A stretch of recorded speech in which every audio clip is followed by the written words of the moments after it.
I have one other thing I want to ask you about this morning. I've heard you speak with persons who are looking to manifest a partner, having current issues with a partner or a spouse. And I'm wanting to ask you about long-term committed relationship. And what I mean by that, for example, my wife and I have been together for about 18 years now.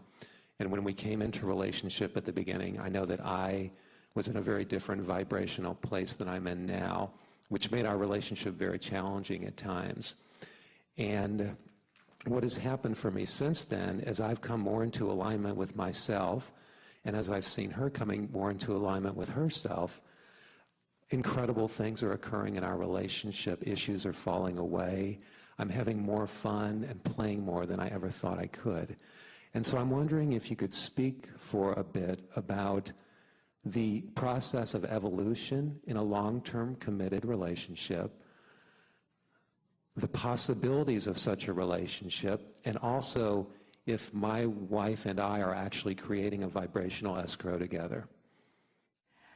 Well, certainly you are creating a vibrational escrow together, and we want to get this out first, and then we'll go back and sort of clean it all up. But we want to say this first. So many people in relationships are living a sort of conditional love where when they're new in the relationship and they don't know all the bad stuff about each other, they're more likely to really like each other. And the longer they're together and the more they notice the details and the more they experience, then the more tendency there is to focus upon the negative aspects. Well, when you focus upon a negative aspect of anything, you separate yourself from who you really are. So as you separate yourself from who you really are, you don't feel good. And then you say, this relationship isn't doing for me what it once did. At first, it was fun and felt good, and now it isn't fun and it doesn't feel good. So I think it's time for me to move on. So it's just easy to just close the door on that relationship and open a new door. And when you get into that new room, it feels like fresh air for a while because you don't know very much about each other. So you're focusing only upon the positive aspects. You're both hopeful. And so it goes pretty good for a while, but still you're living that conditional love where you just notice what you notice. And if there's more good stuff that you're noticing, it goes well. If there's more bad stuff that you're noticing, it doesn't go well. And then pretty soon you get tired of that one too. So you just move on again. And so most people are moving in relationships. Now, the segment of population does two basic things. There are a lot of people doing just as we described. They just keep looking for what they want in a new place, never tuning themselves to a better vibration, always asking it to be given to them through the behavior that they are viewing. And then there are those who feel trapped in those relationships because of church or because of family ties or whatever, who don't make any effort to clean up their own vibration. They're just observing. In fact, let's back up a little bit. Most people, in fact, more than 99% of humans offer most of their vibration in response to what they're observing. So if you have the good fortune of having attracted a mate who has mostly good components, and that's what you're observing, then you might be feeling more good than you do bad, but you're not doing any work about aligning with who you are. You're asking the other one to do all of the work, and frankly, that gets a little annoying to the other one. When you are told constantly that your behavior needs to change so that someone else can feel better, you want to say, hey, what about me? Why don't you change some of your behavior so that I can feel better? And that's the basis of most of the contest that goes on in most relationships. When you understand that the way you feel must not be based upon what you can get somebody else to perform so that you can witness it and feel better, that your power, all of your power is in your ability to choose from among what you're seeing, then you are in control. In other words, unconditional love says, I'm going to love regardless of the conditions because I have the ability to focus upon the things that make me feel love. I'm going to see you through the eyes of source whether you deserve it or not, is sort of the attitude that we would like you in the beginning to give to your partners. You're acting like a bastard, but I will see you through the eyes of source. Not exactly the loving vows that you wanted to make. But what you say is, until death do we part. Through all the good and all the bad, until death do us part. And we want to say, we would like your vows to say, I like you pretty good, let's see how it goes. But we would like you to understand that moving from relationship to relationship to relationship is not the answer, and that in fact the true relationship that you seek is the relationship with Source. And if you will tend to that relationship, if you will care about how you feel, if you will care about seeing this person or this relationship through the eyes of Source, if you care about that, then every relationship could be that long-term committed relationship that you're talking to, and the expansive growth relationship that you're talking about. It's easy, if you don't like something, to just throw it away and start over. But the thing is, you take yourself with you. And whatever went wrong in your last relationship, we promise you is going to go wrong in this relationship unless you've done something about changing the vibration. And by changing the vibration, we don't mean just go to another person. We mean do something about changing the vibration. And when you change the vibration, you'll evoke from this relationship something different, just as you would evoke from a new relationship. So whether you stay or go is not the issue.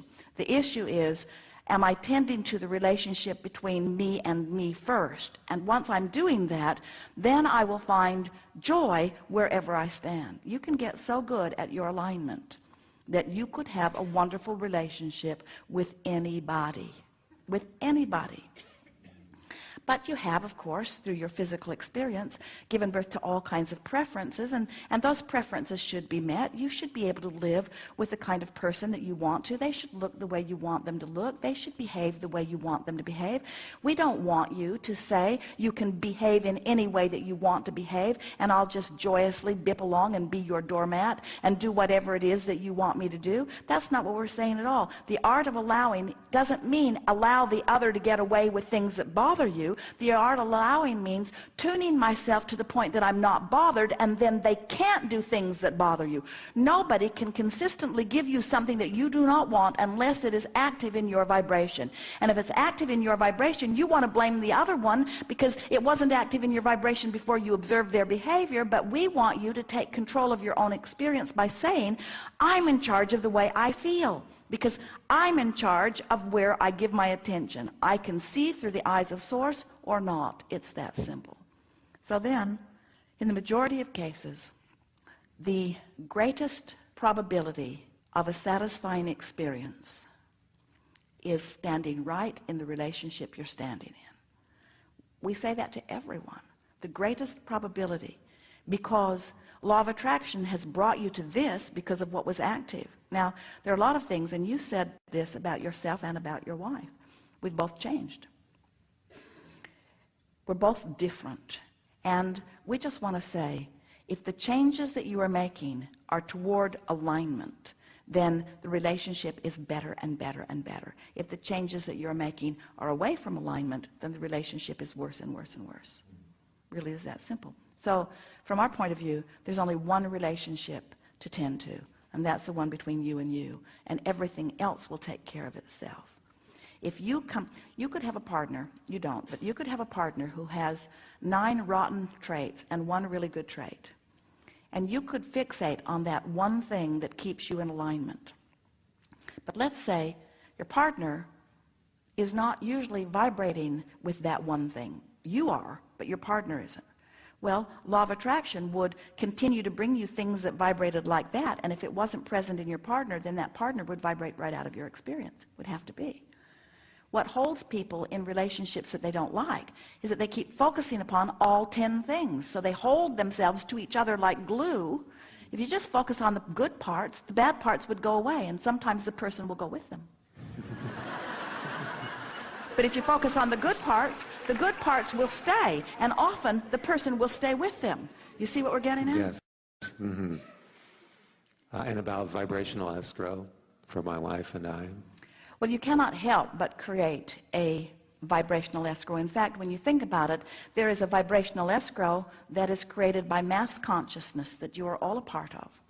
Your global experiences are about that. And certainly when you live with someone and dream with someone and hope with someone and play with someone and work with someone and worry with someone and want with someone, in other words, you've been sorting through life together. And so much that you've put over there together. But it's important to understand that even though you have created a vibrational escrow that is a sort of co-creative vibrational escrow, that you must not let your alignment with your human partner be more significant than your alignment with the non-physical part of you? In other words, if you really want to be a match, sometimes someone will say, well, I want to live at the beach, but my husband wants to live in the mountains. And so in my vibrational escrow is the beach, and in his vibrational escrow is the mountains. And so if we both come into alignment with our vibrational escrow, won't we have to go live in two separate places? And we say, not at all, because the vibrational escrow is the essence of what you want and why you want. In other words, you want the beach for reasons, and she wants the mountains for reasons, but those reasons are all being melded in this vibrational escrow. And when you come to alignment, you will find the satisfying place that has the potential of satisfying both your quest for the beach and your quest for the mountains. We know it sounds impossible, but it is not. When you come into alignment with what's in your escrow, you are always pleased. And unless you come into alignment with who you are and what's in your escrow, you are not. And the brilliant thing about relationships, in the way that we have just described it, is when you care about how you feel, so you're willing to reach for the best feeling thought you can find from wherever you are. So you're consistently finding the feeling of relief and consistently coming into an alignment with who you are. You run into all kinds of things that have been waiting for you in your vibrational escrow that far surpass anything that you thought you wanted. Your vibrational escrow is so much bigger and so much better than anything that you have ever been able to articulate, because you have been amassing it bit by bit by bit by bit by bit. And you got to remember, the source within you has been in on it too. In other words, you are masterful creators. This is the energy that creates worlds. This is not piddly little creating that we're talking about. But most of you don't know the power of your creation because you've been holding yourself apart from your own vibrational escrow. Nice to know. Thank you very much.